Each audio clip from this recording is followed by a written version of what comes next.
শুরু হয়েছে এবারে ঢাকা আন্তর্জাতিক বাণিজ্য মেলা।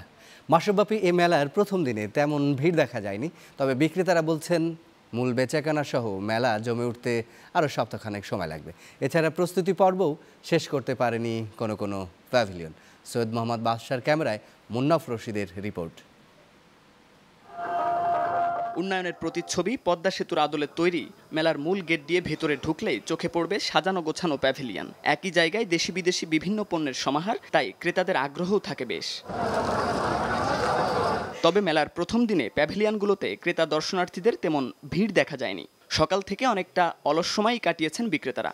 মানুষ আজকে দেখতেছে, হয়তো নেক্সট দিনে এসে পারচেজ করবে। প্রথম দিনের অলসতাটা আজকে আমাদের পেয়ে বসেছিল। এছাড়া কিছু প্যাভিলিয়ন প্রস্তুতি পর্ব শেষ করতে পারেনি এখনো। আমাদের কিছু কাজ বাকি ছিল, তো কাজগুলো শেষ এখনো হয়নি। যদিও আমাদের এখনো কার্যক্রম শেষ হয় নাই, তো হাওয়ার আমরা আশা করতেছি যে এটা আজকের মধ্যে শেষ হয়ে যাবে। তবে একদমই যে ফাঁকা ছিল তা নয়। মেলা প্রাঙ্গণে যাদের আনাগোনা দেখা গেছে তাদের অধিকাংশই দর্শনার্থী। কেউ এসেছেন ঘুরতে, কেউ বা পণ্যের দাম যাচাইয়ে। আজকে প্রথম দিন তো জাস্ট একটু ঘুরলাম, এখনো তো সব দোকান ওপেন হয়নি, পরে আসা হবে আরো। প্রথম দিনে আসছি, কেনাকাটাও করব, তার আগে আমরা ঘুরে নিলাম।